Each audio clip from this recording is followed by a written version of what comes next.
आपले India ग्रोचं product वापरले, वस्त्र, ग्रो मॅजिक, ओलिफ आणि MI स्प्रे, जमिनीतून काय प्रोडक्ट दिलेत आणि ह्याच्यातून दिले स्प्रेमधून, त्याला कुठलंही प्रकारचं केमिकलचं खत वापरलेलं नाही, युरिया वापरलेला नाही.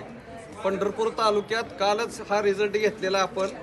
मार्केट चांगले मिळालंय आणि सगळा कांदा हा एकसारखा आहे. जबरदस्त जोरदार काढले, जोरदार. टोटल खर्च आलाय मजुरी सोडून ह्या पाऊण एकरसाठी 10,400 रुपये. किती आलाय?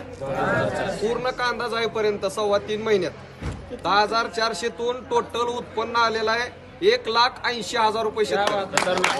जबरदस्त. एकसारखा याच्यात 3 नंबर क्वालिटीचा कांदाच आला नाही. 1 नंबर आणि 2 नंबरचे ठराविकच ठिके निघले, बाकी सगळं 1 नंबरचा एक्सपोर्ट